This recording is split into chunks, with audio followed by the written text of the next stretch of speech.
élèves. Nous allons continuer l'exercice 1 qu'on avait entamé. La première question, on l'avait traitée. Nous allons faire la deuxième partie. On va rafraîchir la mémoire. L'énoncé de l'exercice est là.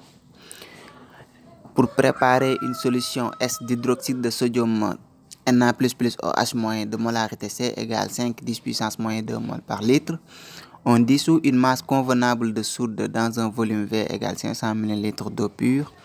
La dissolution s'est faite sans changement de volume. Question 1, on l'avait traité, on vous rafraîchit la mémoire. Trouve la concentration massique Cm de la solution. Voici le raisonnement. On l'avait traité. On avait calculé, on retient juste le résultat final, c'est 2 grammes par litre, la concentration massique. Voici maintenant la deuxième partie de l'exercice.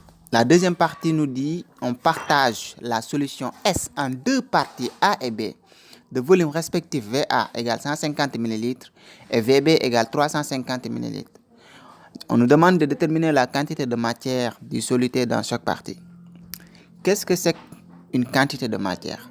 Chaque fois, les élèves se posent des questions sur la quantité de matière. La quantité de matière est tout simplement le nombre de moles. Donc là, on nous demande de calculer le nombre de moles de soude contenu dans la solution A et le nombre de moles de soude contenu dans la solution B.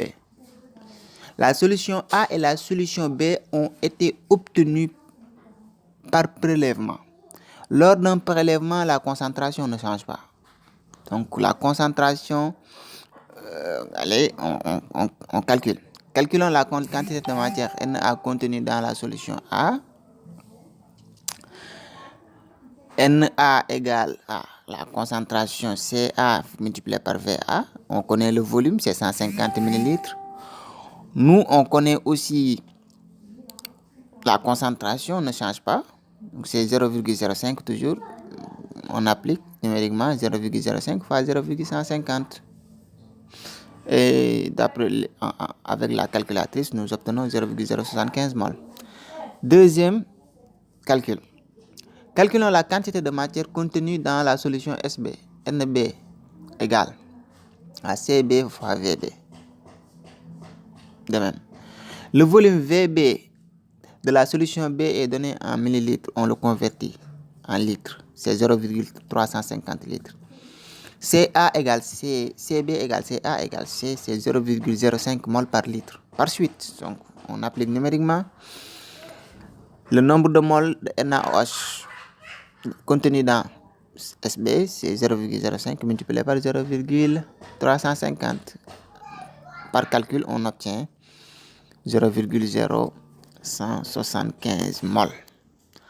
Voilà l'exercice.